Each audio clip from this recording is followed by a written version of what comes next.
میں نے یہ پوچھنا تھا کہ کیا ہم آمین پہ تحفے دے سکتے ہیں؟ کل ہی ایک سوال آیا وہ میرے خط میں بھی کینیڈا سے، آمین میں تحفے دے سکتے ہیں کہ نہیں.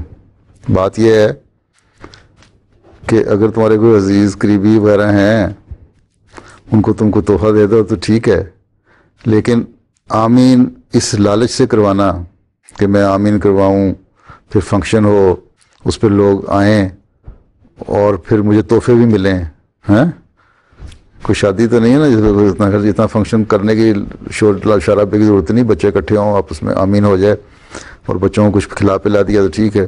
لیکن اگر یہ نیت ہو کہ میں تحفے لوں، اس نیت سے پھر لالچ پیدا ہو جاتا ہے. اور قرآن کریم کا علم حاصل کرنے کے لیے لالچ نہیں ہونا چاہیے، ٹھیک ہے، وہ اللہ تعالیٰ کی رضا کی خاطر ہونا چاہیے، ٹھیک ہے.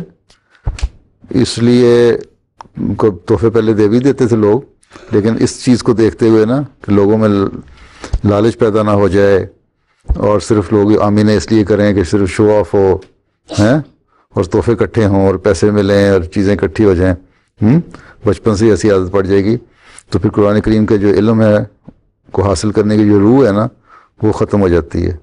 اس بات پہ میرا خیال ہے کہ خلیفۃ المسیح رابع نے شاید سختی سے منع کیا تھا کہ آمین پہ تحفے نہ دیے جائیں، ہیں.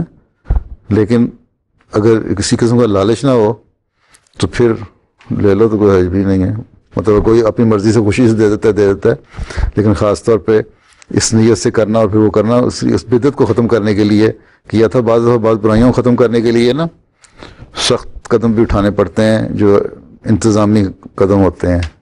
اس کا مطلب یہ نہیں ہوتا کوئی شرعن منع ہے چیز، گناہ نہیں ہوتا اس کا، لیکن انتظامی اس لیے کیے جاتے ہیں تاکہ ایک تمہارے اندر دل میں پیدا کی جائے ایک روح، ایسی اسپرٹ اندر پیدا ہو جائے. روح پتہ نہیں کیا ہوتی ہے کہ تم لوگوں کو خود احساس ہو کہ ہم نے قرآن کریم اللہ تعالیٰ کی خوشی حاصل کرنے کے لیے اور علم حاصل کرنے کے لیے اور اس پہ عمل کرنے کے لیے پڑھنا ہے، نہ کہ تحفے لینے کے لیے، آمین کرنے کے لیے، کسی قسم کے شو آف کے لیے.